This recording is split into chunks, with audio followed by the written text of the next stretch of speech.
नमस्कार दोस्तों, कैसे हैं आप सभी लोग। जेकेपीएससी असिस्टेंट प्रोफेसर 2023 एग्जाम के नोटिफिकेशन सेगमेंट्स में आप सभी का स्वागत है।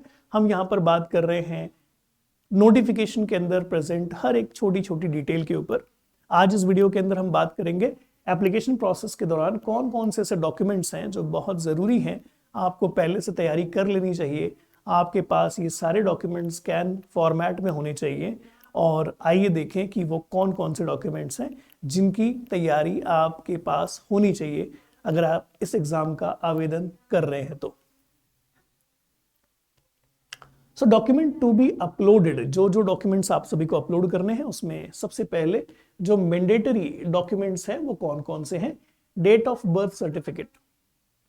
डेट ऑफ बर्थ सर्टिफिकेट अगर है तो बहुत अच्छी बात है, नहीं तो फिर उसके अलावा आप सेकेंडरी स्कूल या मैट्रिक सर्टिफिकेट जो है जिसके ऊपर डेट ऑफ बर्थ मेंशन किया होता है वो भी सबमिट कर सकते हैं। उसके अलावा आप domicile certificate of UT and JNK, याद रखें कि डोमिसाइल सर्टिफिकेट बहुत जरूरी है, मस्ट है।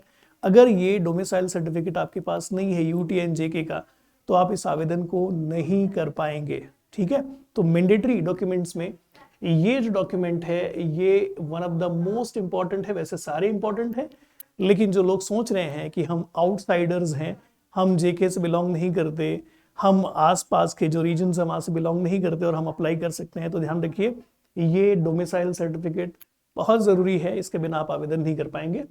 पीजी डिग्री सर्टिफिकेट जो है वो भी आपको दिखाना पड़ेगा। नेट, सेट, स्लेट, पीएचडी, इनमें से कोई एक अगर आप क्वालिफाइड हैं तो उसका डॉक्यूमेंट भी आपको अपलोड करना पड़ेगा। ये तो हो गए कुछ मैंडेटरी डॉक्यूमेंट्स। इसके अलावा और भी कुछ डॉक्यूमेंट्स आपको देने पड़ सकते हैं, डिपेंड्स यदि आप इन सारे एडिशनल बेनिफिट्स को पाना चाहते हैं।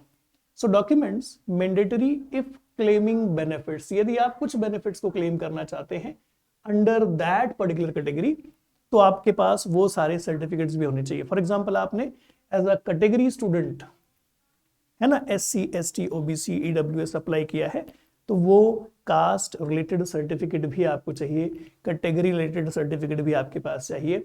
उसके बाद डिसेबिलिटी सर्टिफिकेट, मतलब अगर आपने PHC फिजिकली हैंडीकैप चैलेंज्ड इस कैटेगरी में अप्लाई किया है तो आपके पास वो सर्टिफिकेट भी चाहिए।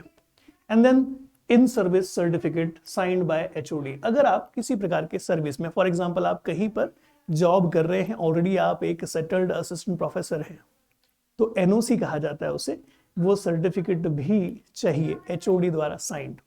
तो ये सारी मैंडेटरी चीजें हैं, आपको अपलोड करना पड़ेगा। और आइए और भी कुछ डॉक्यूमेंट्स हैं जिनको लेकर के बात करें। So following documents for which the candidate is claiming weightage as per the JK rule 2021। अगर मान लीजिए किसी प्रोविजन के थ्रू आपको एक्स्ट्रा स्कोर हो सकता है, जैसे कि PhD स्टूडेंट्स को मिल जाता है या आपका एक्सपीरियंस है टीचिंग का प्रीवियस वाला, इस प्रकार के किसी भी ऐसे बेनिफिट को अगर आप क्लेम करना चाहते हैं जिससे वेटेज आपको मिलने वाला है, आपको एक्स्ट्रा स्कोरिंग में फायदा मिलने वाला है, तो उससे रिलेटेड डॉक्यूमेंट्स भी आपके पास होने चाहिए। चलिए देखते हैं। MPhil certificate along with result notification. PhD degree, क्योंकि अगर आप PhD के जो एडिशनल बेनिफिट्स हैं, एक्स्ट्रा मार्क्स हैं, आप क्लेम करना चाहते हैं तो उसके डिग्री सर्टिफिकेट भी आपके पास होने चाहिए। नेट, स्लेट, इसके सर्टिफिकेट्स भी आपके पास होने चाहिए। एक्सपीरियंस सर्टिफिकेट, अगर आपने कहीं पर इसके पहले जॉब कर रखी है, आपने कॉन्ट्रैक्ट एडॉक बेसिस पर काम कर रखा है या फिर एज अ परमानेंट फैकल्टी काम कर रहे हैं तो एक्सपीरियंस सर्टिफिकेट भी आपको देना पड़ेगा। List of publications of book first and second author he चलेगा, ध्यान रखिएगा। किताबों का पब्लिकेशन आपने किया है, आप ऑथर हैं फर्स्ट या सेकेंड ऑथर में से, तो भी आपको बेनिफिट्स जो मिलते हैं वो लेना हो। गोल्ड मेडल सर्टिफिकेट अगर आप गोल्ड मेडलिस्ट हैं, और उसके बाद list of research paper as a first and second corresponding author as per the format. ठीक है, तो अगर आपने रिसर्च आर्टिकल्स पब्लिश कर रखे हैं उसका भी एडिशनल बेनिफिट लेना चाहते हैं, मार्क्स पाना चाहते हैं, तो उससे रिलेटेड भी डॉक्यूमेंट्स आपको देने पड़ेंगे। Post doctorate certificate minimum 1 year, है ना, अगर आपने पोस्ट डॉक 1 साल कर लिया है तो आप वो सर्टिफिकेट्स भी दे सकते हैं। Then it may be noted that no further opportunities to be upload any document, ध्यान रखना अगर आपने इनमें से कोई भी डॉक्यूमेंट अपलोड करने में मिस्टेक कर दी, मिस कर दिया, दोबारा आपको कोई मौका नहीं मिलेगा, ठीक है। और अगर आप बहुत ज़्यादा प्रेशराइज करके क्लेम करने की कोशिश करते हैं, जो इनमें से कोई डॉक्यूमेंट आपने अपलोड नहीं किया और बाद में ऐड ऑन करना चाहते हैं, तो हो सकता है आपकी एप्लीकेशन को रद्द कर दिया जाए। तो ये सारे ज़रूरी डॉक्यूमेंट्स हैं और आपको यदि इस एग्ज़ाम के लिए अप्लाई करना है तो इन सारी ज़रूरी बातों को ध्यान रखते हुए इस एप्लीकेशन प्रोसेस को कंप्लीट कर लेना चाहिए। कोई डॉक्यूमेंट मिस है तो जल्दी से उसे अरेंज करें और फिर एप्लीकेशन प्रोसेस शुरू करें। Thank you so much.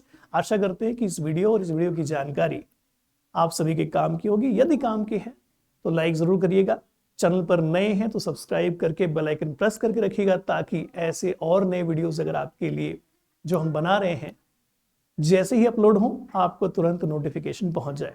तो इसी के साथ thank you so much. Happy learning.